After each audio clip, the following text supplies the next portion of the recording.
Hey coin collectors, Dan the Collecting Man here.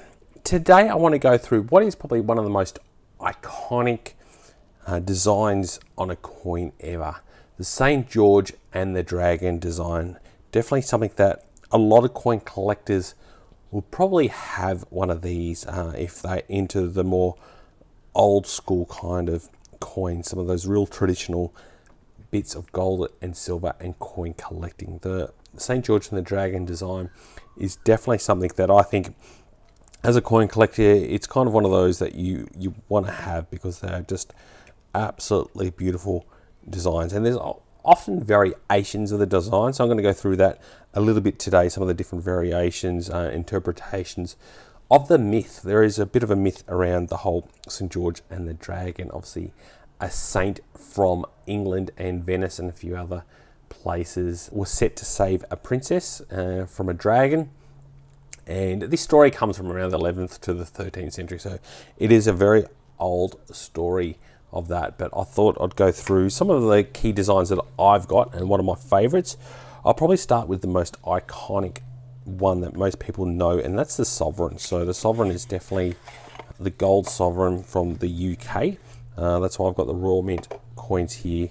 This one was the special edition for the King Charles coronation, but it's still got the standard St. George and the Dragon design, which is what we want to see. So as we open it up there, we can see it straight away. This beautiful coin, I'll get it out and we'll have a look at it. This is the design, the most iconic design, and this is the size that what people used to get, is the St. George and the Dragon there. So you can see St. George on his horse with a sword ready to slay that dragon. So very, very cool with the year underneath. And as we can see here, we've got the King Charles crowned effigy, but very, very cool. So the design of the coin, we've got it here, Pistrucci. So I'm going to go through this one here. This is a special editioned one where they made a special coin because of the designer himself. So this absolutely looks fantastic. It's an absolute beautiful, beautiful design, and just the packaging alone is worth it. So as you can see, you've got quite a few layers. So we've got this outer box, then there's the next box that we'll take it out of, and then we finally get to this beautiful, almost leather-like box, and we get to see that iconic design again, and it's absolutely beautiful. So we have a whole little booklet around the great engravers, the St. George and Dragon of Pistrucci here. And we have a little bit around his name. So Benedetto Pistrucci, I've probably pronounced that incredibly wrong, but he's made some really great designs, and he comes from Rome himself. So very good. Obviously the iconic Sovereign from 1817, and there was also put on the crown coin, which is what I've got here. So this is the crown. This is not the first one. This one's from 1889, but the first one was adopted in 1818, the design itself. So very, very cool. As you can see here, this is kind of the original design, and that's very similar to the one I've got here in this one, where we've got the outer rim there, and we've got that little kind of line going down the bottom there with the writing inscriptions around the edge. This is the more iconic kind of original design as we go along there, which is pretty cool. It also had originally inscriptions in the rim, which is what we've also got here. So you can see that beautiful inscription around the edges there, which is something iconic to see. It comes up really nice on that one.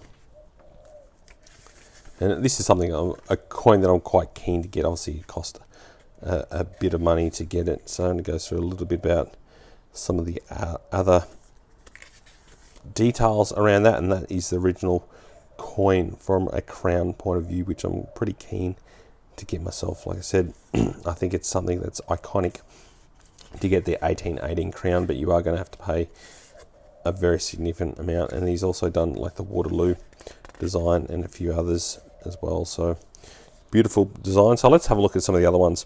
There's obviously interpretations of it as well. So this is an interpretation from 2024 from the Royal Mint. As you can see here, we've got the dragon looking a bit more detailed there, with like a javelin on a horse that's bucking up with all his armor there. So really, really nice design, and definitely the way it comes out on this 1 ounce looks pretty cool. But as you can see there, there's a bit of a difference from the original take versus the current modern day take. And I'll show you, this is a quarter sovereign, so this one's a little bit smaller. And then we'll go into the Perth Mints 125 year design, which they had a different interpretation again on it. So this is another coronation. This one had a very, very low mintage on this one, so it was definitely a nice one to get as part of a collection for the long term.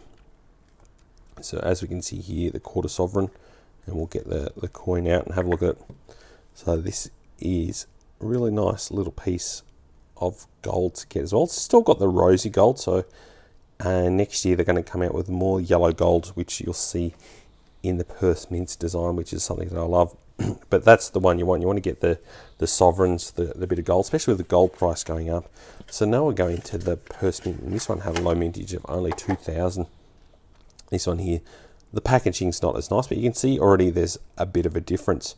So now he's left facing instead of right facing, and the dragon is a bit more like a lizard style dragon, so a little bit more pronounced in that regards. So as you can see here, I'll pop it out and we'll have a close look. This is the Australian interpretation from 2024 of St. George and the Dragon, with, like I said, also the man you'll see there is naked. So they've got like a naked saint there with a lizard style dragon with the horse, and obviously it's opposite to what you see there, the original design. So there's a little bit of an interpretation difference, and I prefer the yellow gold in this one. So this one might be, I'm not sure what the long-term value of this one is, and as you can see here, we've got the difference in effigies from the Australian effigy to the UK's coronation effigy. So the UK, you don't see any of the shoulders or any of the clothing, where the Australian one you do, but you only have 1 year where it had the crowned effigy ones, which is pretty cool. So love to know in the comments below, is this something that you think is iconic and very cool to have the St. George and the Dragon, and what's your story on it? I think it's really cool. Also on the 23rd of April is St. George Day. So that's the day that he got executed because he didn't denounce his faith. So he was a Christian and he didn't want to denounce his faith, so he got executed on the 23rd of April. So that's why it's known as St. George Day. So I thought that's something interesting to know, and that's obviously the story behind this saint, and that's why we have it. You can see how tiny this is and how thin this is. It's an absolutely tiny piece of gold. And then you put it in this big capsule like the Royal Mint have done. Makes it look like it's a bit bigger, even though the actual coin itself is, as you can see there, when you go like that, you can see that there's a big difference in the height. They've put it in a very thick capsule, given that it's only a very, very thin coin and piece of gold. But I definitely don't like this almost coppery like gold versus the real yellow gold that we like with a bit of silver in there. So I definitely prefer that. So I'd love to know, what's your favorite design? Do you have any St. George and the Dragon coins? Do you think it's an iconic piece of history to have? And I think for me, I'm definitely keen to get that 1818 crown. I think that would be really, really cool. That original one. You can get also different one, coronation versions and all that, but having the original one on the crown would be something really cool. So chuck in the comments below if you've got any other facts or information that you'd like to shout out for other coin collectors out there. Make sure you do give us a thumbs up if you found this information informative, and there is a link down below if you want to shout out for Buy Me a Coffee. And as always, thanks so much for watching and joining the coin collecting community. I'll catch you in my next video. Dan.